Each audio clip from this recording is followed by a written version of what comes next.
arca, em nome de Jesus. Amados, abram as vossas Bíblias.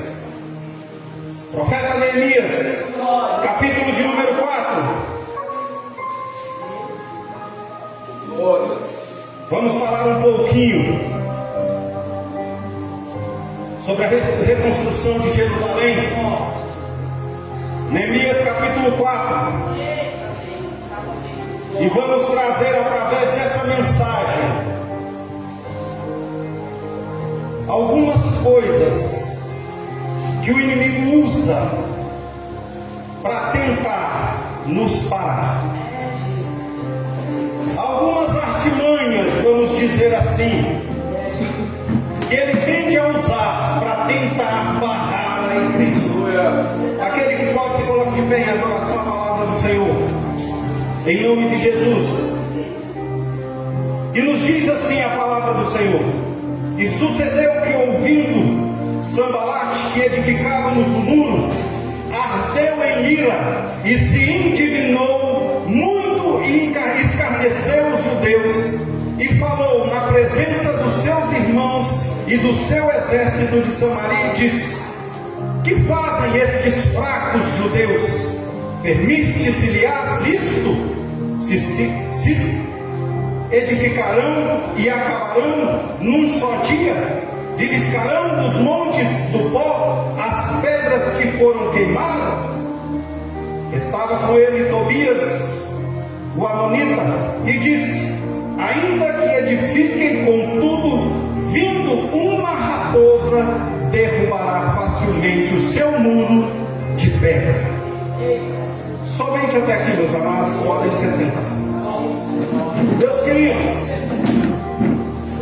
eu peço o máximo de atenção possível que a igreja puder dar a essa mensagem. Meus queridos, essa mensagem foi me entregue pelo Espírito Santo há mais ou menos uma semana e meia. Eu estava trabalhando e conversei com o Espírito Santo, falei: me dá a mensagem da próxima oportunidade. E o Espírito Santo falou comigo: anote. E eu comecei trabalhando e sempre com um caderninho por perto e uma caneta. O Espírito Santo fala sobre isso. Eu corria, largava o serviço e anotava. Depois o Espírito Santo fala também sobre isso. Eu corria e anotava. E fala: Espírito Santo, me guia pela palavra do Senhor aonde o Senhor quer que pregue. E me deu uma vontade de estudar o livro de Neemias. E eu comecei a estudar e pedi: Deus, confirma. Se é a tua vontade, confirma. Voltei para casa na quarta-feira da semana passada. Moro nos fundos da casa que o irmão Paulo e a esposa dele, a irmã Priscila, moram. E a gente conversando, eles falaram comigo que estavam estudando o livro de Neemias. Eu falei: não é coincidência, porque com Deus não tem coincidência, existem propósitos. E eu contei a eles o meu também estudo, era o livro de Neemias. Mas ainda fala mais com Deus, continua confirmando. Ontem nós fomos fazer estudos da Bíblia lá em casa. E adivinhem, irmãos, tinha mais duas testemunhas, esse outro casal maravilhoso que está ali. No estudo, mais uma vez, confirmada a palavra de Deus. E hoje, através da boca da missionária Maria, cuidado com quem você coloca dentro da tua casa. Vocês vão ver, está na palavra de hoje. Cuidado com quem você coloca para sentar na tua mesa. Vocês vão ver, vai estar na palavra de hoje. Mais do que confirmado.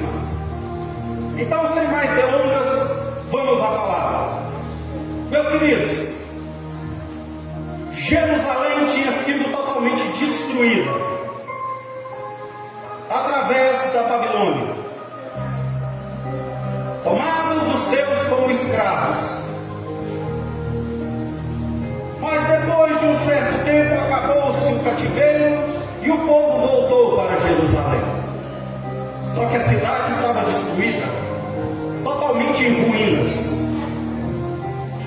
Neemias, ele ainda era cativo no reinado medo-persa, cujo rei daquele tempo era o rei Artaxerxes Longínquo, chamado de Xerxes, mas também conhecido como Assuero. Por quê? Porque Assuero, só para os irmãos entenderem, não é um nome próprio, é um título dado a todo aquele que se torna rei no Império Persa. Todo que é conhecedor de história sabe. Assim como também no Egito, todo aquele que é colocado como líder é faraó. Em Roma é César. Amém? Neemias era o copeiro do rei, aquele que estava mais próximo, ligado ao rei. Qual que era a função de Neemias? Eu vou dizer, para mim é uma função de muita coragem, porque ele poderia morrer a qualquer momento. Era Neemias que experimentava a comida do rei antes dele comer. Era Neemias que experimentava a bebida que o rei ia beber antes dele beber. Por quê? Porque naquele tempo era normal se matar os monarcas através de envenenamento pela comida. Então foi colocado alguém para experimentar o alimento antes do rei, porque se morrer, morre o copeiro, não o líder. Então eu falo que é uma posição privilegiada, porque é bem paga, está próximo do rei, vive dentro do palácio, mas é um risco que se corre. Só que uma certa feita, Neemias recebe a visita do seu irmão, e ele pergunta para o seu irmão: como é que está a cidade, como é que está o povo? Ele fala: a cidade está destruída, o túmulo de nossos pais está desdeixado. E por causa dessa palavra, Neemias chora. E segundo estudos, Neemias orou, chorou e jejuou por Jerusalém por cerca de 4 meses. E depois disso ele voltou ao seu trabalho perante o rei. E o rei viu a sua aparência e viu que ele estava com um semblante triste, cansado, e perguntou: o que tens, Neemias? Neemias contou que a sua cidade estava destruída e como ele poderia estar bem se os seus estavam passando por uma situação de miséria. Então o rei fala: o que você quer que eu faça por você, Neemias? Deixe-me ir edificar novamente a cidade. Dê-me cartas para que eu possa passar sem que os exércitos me matem. Dê-me cartas também para que eu possa tirar madeira das florestas para poder fazer a edificação da cidade e dos muros. E assim foi feito. O rei permitiu e o deu as cartas. E Neemias foi. E agora que nós começamos a pregar, como nós lemos, quando Neemias começou a edificação do templo, pessoas já começaram a zombar de Neemias, zombar daquele povo. E essa é uma das ferramentas que o inimigo usa para tentar parar a igreja. E muitas vezes você nem percebe que é a ação dele, porque a maior parte do tempo nós esperamos que o inimigo, o Satanás, ele vem através daquela forma horripilante, todo queimado, desfigurado, ou com chifre, garras e dentes. Mas às vezes ele vem simplesmente com sentimentos, palavras e perturbações. E o primeiro que eu quero deixar para os irmãos é o desânimo. É algo que o inimigo tenta usar na sua vida para barrar os seus projetos e o seu futuro. A primeira coisa que eles falaram: poderá eles edificar em um só dia a cidade que foi destruída e as pedras queimadas? Tentando desanimar Neemias da construção do templo. Como diz o verso 2 e 3. Mas agora eu te pergunto: e se Neemias escuta a decisão e resolve parar a construção, a edificação da cidade. Será que Jerusalém teria se reerguido novamente? Ou melhor a pergunta, será que estaríamos nós aqui hoje, representantes dos antigos profetas, representantes das antigas autoridades eclesiásticas levantadas por Deus sobre essa terra, pessoas que não foram desamparadas por Deus e nem desanimaram segundo a vontade de Deus na sua caminhada? Não desanimaram. Quantas pessoas dentro da Bíblia tiveram uma palavra de desânimo e tentaram esquecer isso? Vamos lá em Jó. Olha a situação de vida que Jó estava. Já tinha perdido tudo. Um dos seus amigos, quando se aproxima de Jó, vira para ele e fala: os seus filhos tinham mesmo que morrer, porque eles eram ímpios. Imagine uma pessoa chegar perto de você e dizer algo dessa parte. É para te desanimar completamente. Imagina alguém chegar perto de você e falar assim: gente, para que você está indo para a igreja? Olha como é que está as igrejas, está tudo perturbado, é levante daqui, dali, é fofoca, é intriga, é briga, é corrupção. E você vai ouvir a boca do diabo falando no teu ouvido, sendo que Deus falou com você que aquele que ele escolheu, ele ampara e mantém de pé até o fim. O demônio vai ouvir palavras e vai dizer palavras para você, mas cabe a você dizer: eu quero ouvir ou não. No teu coração, Deus trata em alta voz: seja forte, seja corajoso. E o inimigo fala: você não consegue, você não vai, para tentar desanimar você. Só que todo aquele, deixa eu te falar algo aqui, todo aquele que tem um propósito nas caminhadas do Senhor, ele só para se ele quiser parar, se ele quiser a força de Deus para continuar na caminhada. Todo dia pela manhã, estou desanimado, mas levanta da cama e sai. Todo dia, não quero sair para o trabalho, mas mesmo assim levanta e sai. O ânimo não vem de você, ele parte de Deus, porque a tua vontade deitar no travesseiro e nunca mais sair de lá, mas a vontade de Deus é: prossiga, avante, não para, não desanima, não perturba o teu coração com a palavra do Satanás que tenta parar e desanimar a tua vida, porque é o Deus que te constituiu, ele te dá força para te levantar. Olha o segundo aqui que eu separei: medo. Me fala aí quem é que está tendo coragem hoje em dia de enfrentar todos os problemas sem falar: estou sentindo uma fagulha de medo aqui. Não tem, todo mundo está amedrontado com tudo que está acontecendo, gente.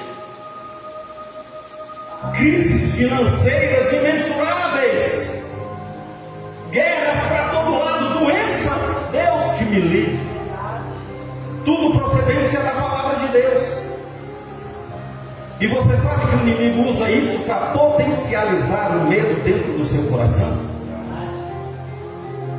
Vamos ler o verso de número 7, 8 e 12 do capítulo 4 de Neemias.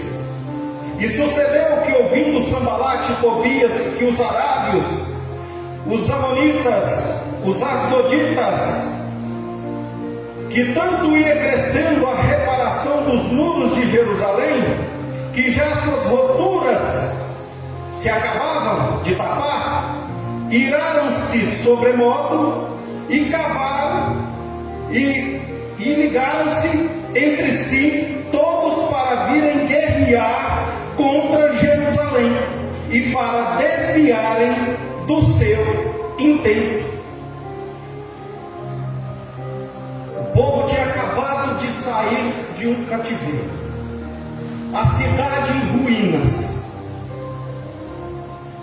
Aí vem o inimigo falando que vai ter levante contra eles. igreja está ferida, a igreja está sangrando. Aí vem o inimigo e começa a perturbar, levantando pessoas para se levantar contra a igreja, para amedrontar aqueles que estão dentro da igreja, afugentar, causar dentro deles, além do desânimo, o medo também. Não vou voltar naquela igreja mais não, gente, ali o trem está pesado. Eu sei que todos nós aqui já tivemos medo de alguma coisa, que não conseguimos controlar esse medo. Eu posso falar, eu carrego a tal da síndrome do pânico sobre mim. Eu sei o que é sentir um pavor ao qual você não consegue explicar e muito menos dimensionar o tamanho. É algo muito além da compreensão, não tem como explicar. Nem de onde vem, nem para onde vai esse medo. Ele só aparece. E Neemias sabia que se os exércitos se levantassem contra eles, estava tudo acabado. Só que mesmo assim, eles não pararam a construção do muro de Jerusalém. A reedificação daquele muro era uma das maiores obras que Neemias iria concretizar na caminhada que ele estaria fazendo. E por mais que o inimigo tentasse falar com eles, nós vamos fazer vocês parar, Neemias continuava e continuava e continuava. Glória a Deus. O Satanás, ele não vai usar aquilo que te traz prazer, não, dentro da casa de Deus, não. Ele vai usar aquilo que vai acabar com você, e não está dentro da casa, está lá fora. Ele pode usar um vizinho, um amigo, um parente. Ele pode usar alguém de dentro da sua casa para trazer medo ao seu coração e ele poder trabalhar nisso. Mas lembra do que eu falei logo no início, que a Bíblia diz: seja forte e corajoso? Glória a Deus. Josué capítulo 1, verso de número 9. Não te mandei eu, seja forte e corajoso. Não desanimes, porque o Senhor teu Deus vai contigo por onde quer que andares. Aleluia. Vou adiantar mais um pouco porque o tempo não espera. Outra coisa que o inimigo tenta causar entre nós, para poder parar a obra de Deus: divisão. Jesus. Capítulo 5 do livro de Neemias. Uma fome, uma miséria chegou sobre aquele lugar, sobre Jerusalém, novamente. Por quê? Porque o inimigo, ele se levantou com fúria contra aquela cidade. E aqueles que eram os mais ricos e poderosos começaram a barrar os mantimentos. Por quê? Porque foi necessário que o povo de Jerusalém começasse a pedir dinheiro emprestado e trigo emprestado para poder se manter, dando as suas casas e terras como aval para isso. Só que Neemias percebeu que essa atitude poderia causar divisão entre o povo. Por quê? Porque o povo já estava reclamando dos altos juros que estavam sendo cobrados. E lá no verso de número 11, Neemias fala assim, ó: eu também, e meus irmãos, e meus servos, a juros, lhe temos emprestado dinheiro em trigo. Deixemos esse ganho. Até Neemias também prestou dinheiro a juros e trigo. Mas ele falou: deixemos esse ganho. Por quê? Porque ele viu que isso era uma artimanha do inimigo para tentar infiltrar dentro do coração divisão. E o povo começou a se revoltar, os maiorais começaram a se revoltar. Não vamos aceitar isso não, nós queremos o nosso dinheiro. Só que Neemias colocou isso como um decreto. E todos foram obrigados a obedecer. Deixa eu te falar uma coisa. Você sabia que toda opressão, toda perseguição que vem sobre a sua vida, ela é do mesmo tamanho da bênção que vai vir sobre a sua vida? Glória a Deus. O inimigo que se levanta contra você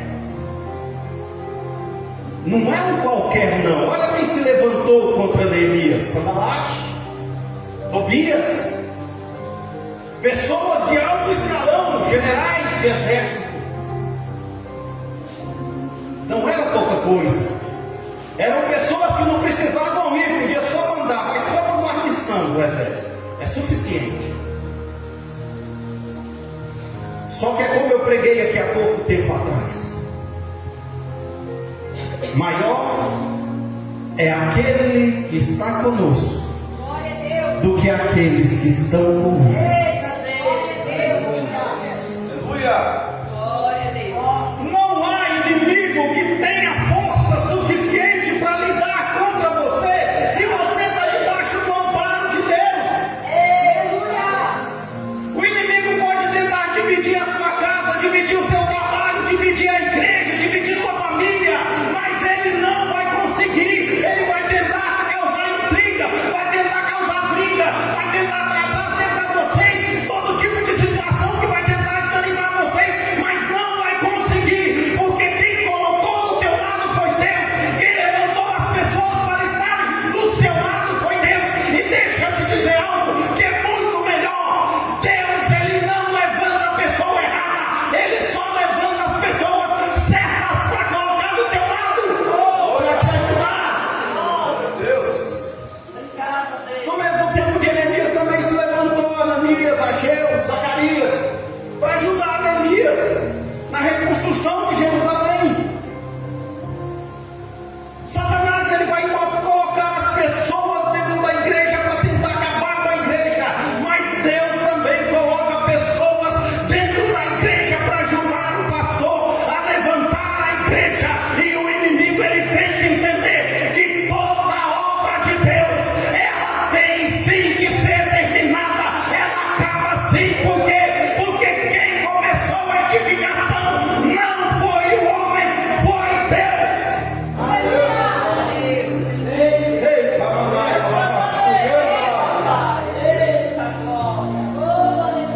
eu vou andar mais rápido um pouco. Se o inimigo não consegue te vencer pelo desânimo, pelo medo, e nem consegue te dividir, sabe o que ele vai fazer agora? Vai tentar se aproximar de você. Vai ser seu amiguinho, vai ser seu melhor amigo, seu irmão. Já que eu não consigo a distância, eu vou para perto, porque aí eu quero ver se eu não devo. O inimigo, ele pode colocar qualquer pessoa do seu lado. Pode ser um amigo, um parente, um irmão, um marido, uma mulher. Se estiver na mão dele, ele vai usar. Ele vai infiltrar no meio da família. Para quê? Porque se ele estiver bem pertinho de você, depois ele pode falar de você lá fora, porque todo mundo vai acreditar. Por quê? Porque andava com você. Existe um velho ditado que diz assim, ó: diga-me com quem tu andas, que eu te direi quem tu és. Anda com maconheiro para ver se você vai continuar sendo crente ou se você vai ser maconheiro mesmo sem fumar maconha. Anda no meio dos bares e na prostituição para ver se você vai continuar sendo crente ou se você vai ser igual a eles. Mas tem pessoas que, por mais que o inimigo levante pessoas próximas para estarem perturbando, trazendo maldição, as pessoas não aprendem. Cai, não levanta. Cai, não levanta. Por quê? Porque não enxerga que cobra, mesmo trocando de pele, mesmo mudando a sua fisionomia, continua sendo cobra. Lá no Éden, Satanás se vestiu de serpente para poder tentar Eva e trazer o pecado para o mundo. Se infiltrou dentro do reino de Deus. E o que é pior, ainda foi no céu perturbar a Deus para tentar a vida de Jó. E ainda foi batalhar contra Deus quando Jesus estava na terra, morto. E você acha que ele não vai entrar na tua casa usando os amiguinhos que ele tem por aí? Lógico que vai. Deixa eu dizer algo para vocês. Eu ouvi um pregador falar uma coisa e eu falo, é certeza, a igreja não é blindada. Como, pastor? Ali pelaquela porta agora pode entrar um maconheiro, pode entrar um bandido, pode entrar um assassino, pode entrar um traficante, qualquer tipo de pessoa de ideologia, raça ou gênero, pode entrar e sentar na cadeira dessa aqui. A igreja não é blindada. Nós temos que ser blindados através do poder do Espírito Santo, porque o apóstolo Paulo fala: todas as coisas me são lícitas, mas nem todas me convêm. Nós temos que nos blindar com a presença do Espírito Santo, com a palavra de Deus, porque o mal que vier sobre nós não nos atingirá. Por mais próximo que ele esteja, não nos atingirá.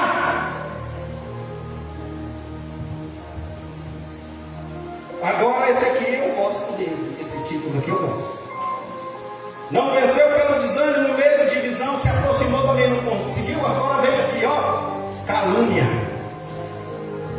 a boca do diabo, caluniador. Capítulo 6, versos 5, 6 e 7 diz assim: sucedeu mais que ouvindo Sambalate, Tobias, Gesem, o Arábio e o resto dos seus inimigos, e o resto dos nossos inimigos, que eu tinha edificado o muro, e que nele não havia mais brecha alguma, ainda que até este tempo não tinha posto as portas nos portais. Sambalate e Gesem enviaram mensageiros para me dizer: vem, congreguemo-nos juntamente nas aldeias no vale de Ono. Porém, intentavam fazer o mal. Vem cá, Neemias, vamos bater um papinho ali separado. Sai do seu lugar santo para a gente conversar ali. Satanás pode armar armadilhas, meus irmãos.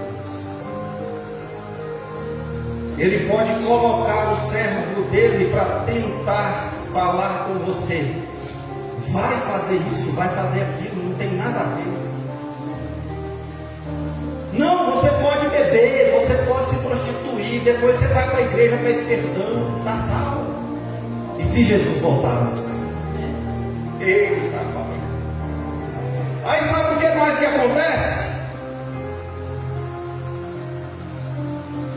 Sambalate manda cartas para Neemias e diz assim, ó: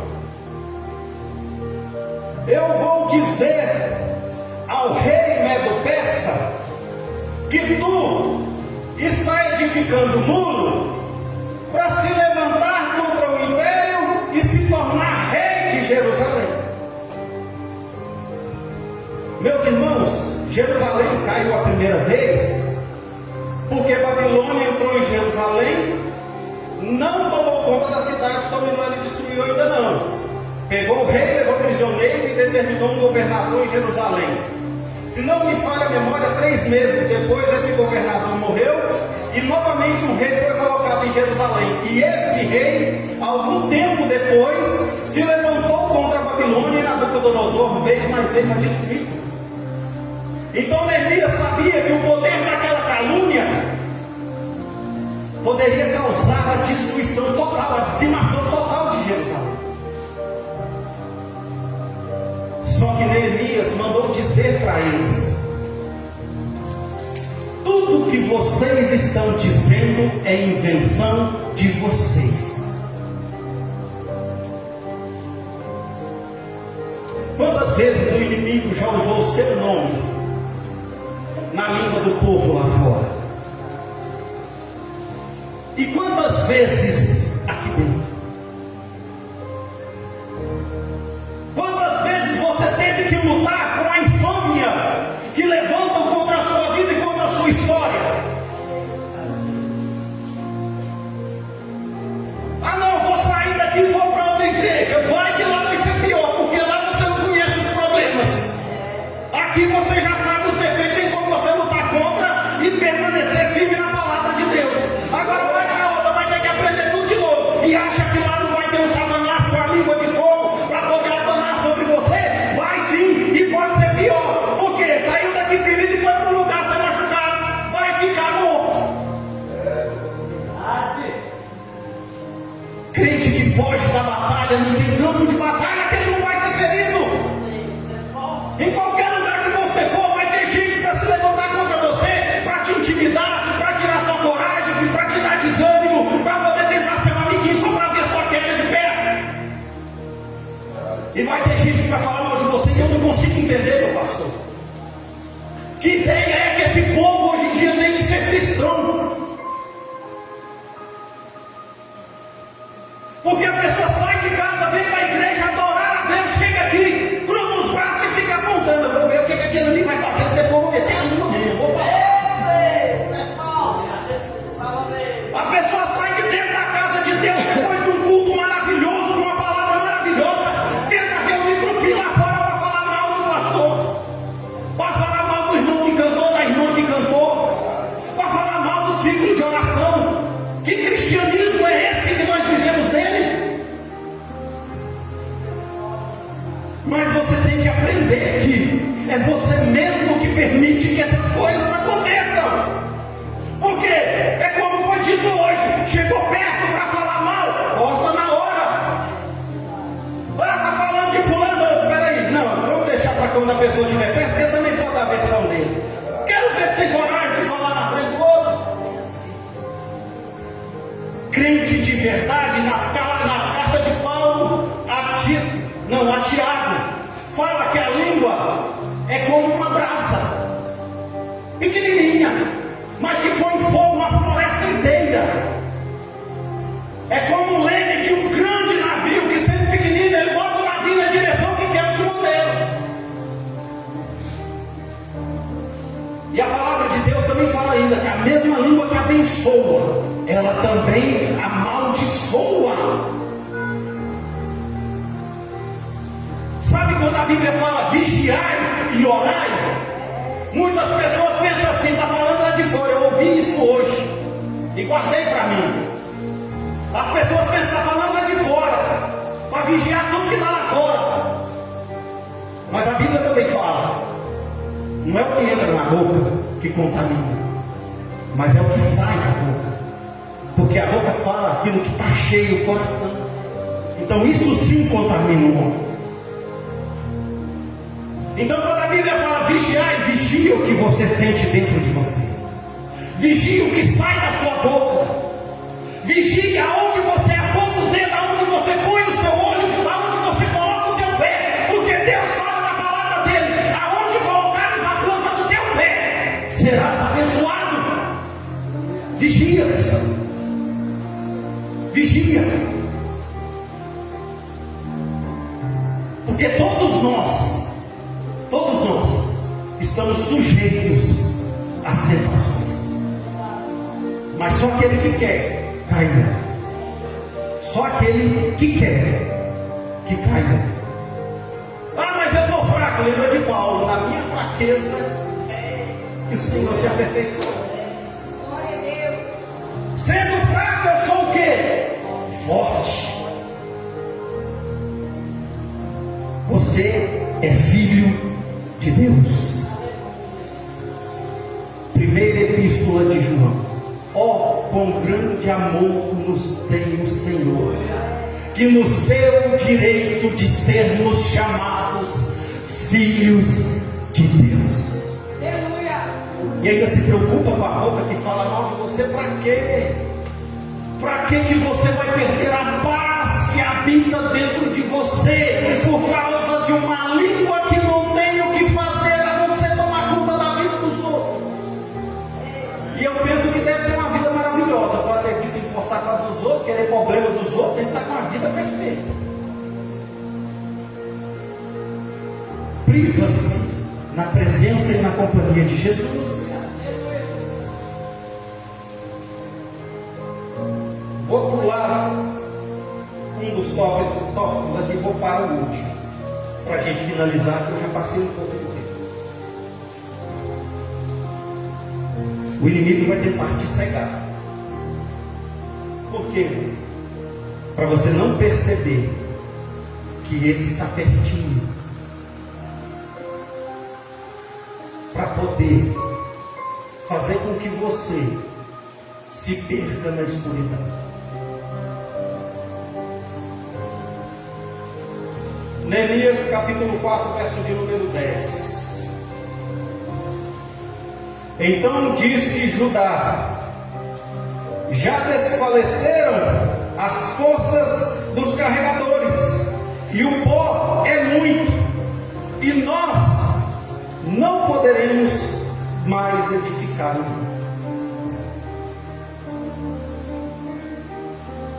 O inimigo vai tentar colocar diante de você só o lixo. Porque essa palavra aqui está dizendo assim, ó, tem muita sujeira, tem muito entulho, tem muitos restos de construção, não tem mais como continuar a edificação. O inimigo ele vai tentar fazer com que você venha para a igreja e só veja os defeitos. O inimigo vai fazer com que você entre por aquela porta e tenha sentimento de raiva no coração quando você vê alguém dentro da igreja que não te agrada. O inimigo ele vai tentar de toda forma fazer com que você perca a visão de Jesus Cristo para tirar você do foco. Lembra de Pedro?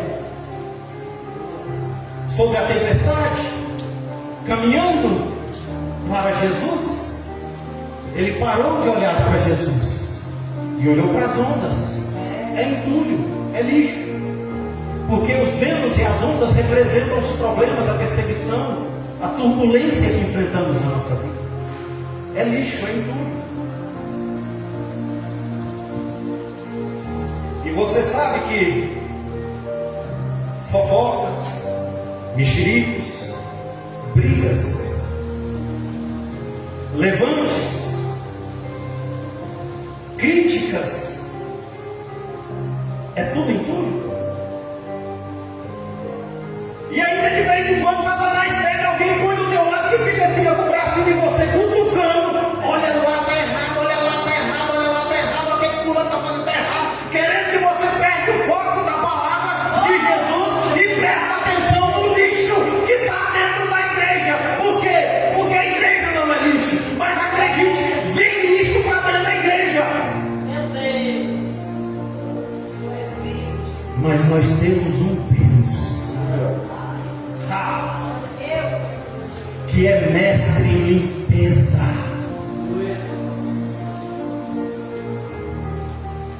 E aquele que bebe da água pura da vida, da fonte da vida, se purifica, se limpa. E acredite, Deus, ele, vou falar uma palavra aqui que vocês podem até achar esquisito, mas é como se houvesse Deus com uma vassoura santa varrendo o lixo e tudo de dentro da igreja e deixando só aquele que quer adorar de verdade.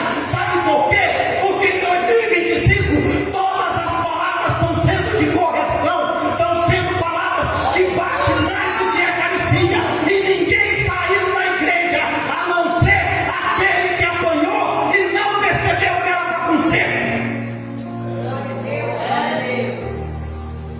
Porque uma pessoa me disse hoje, ou melhor, falou para minha esposa: o pai que ama o filho não corrige? Eita glória!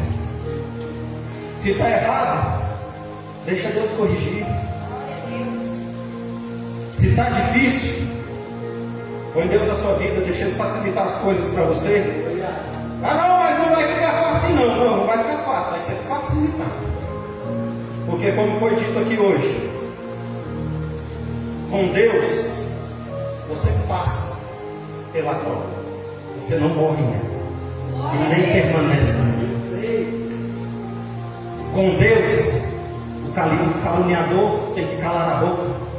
Sabe por quê? Porque ele não tem base para manter a calúnia.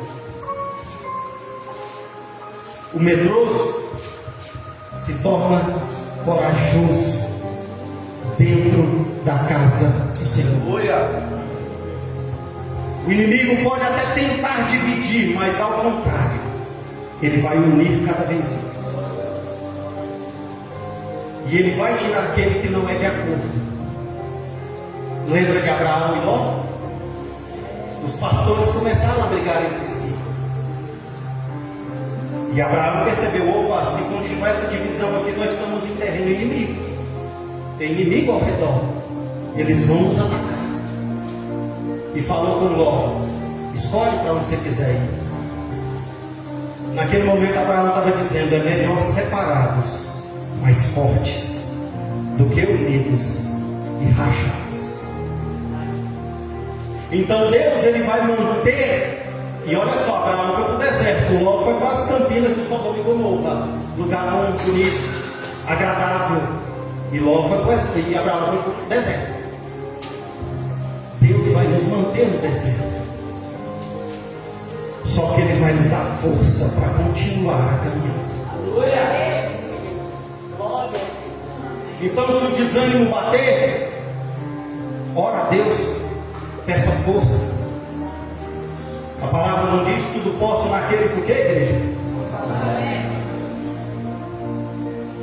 Acredite nessa palavra. Se o inimigo tentar infiltrar pessoas dentro da tua casa, preste atenção. Porque vai chegar com cara de bonzinho, mas só quer ver a sua queda de pé. Está entrando dentro da tua casa, como foi dito hoje. Cuidado com quem você permite entrar na tua casa. Cuidado, porque pode ser um emissário do diabo entrando dentro da tua casa para destruir a sua família. Vigia. Quando o inimigo tentar tapar os seus olhos, esfrega na cara dele a luz de Jesus que brilha em você. Eu encerro essa administração de hoje pedindo perdão à igreja por ter passado do tempo. Mas eu não podia deixar de entregar tudo aquilo que o Espírito Santo ordenou. Porque tem mais de uma semana que ele me deu essa palavra e só foi confirmando, dia após dia. Abre o olho, igreja. Abre o olho.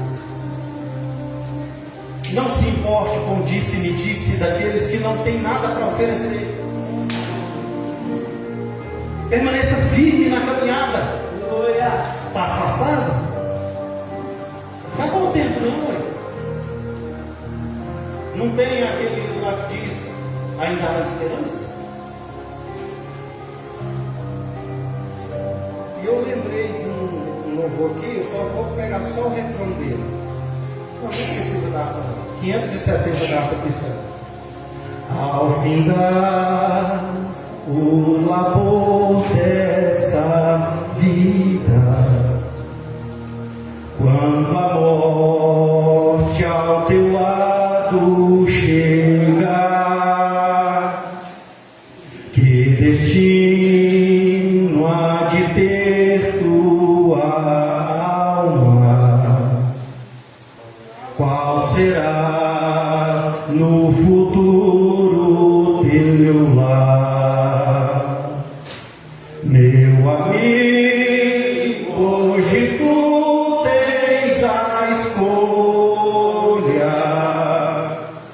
vida ou morte, qual vais aceitar?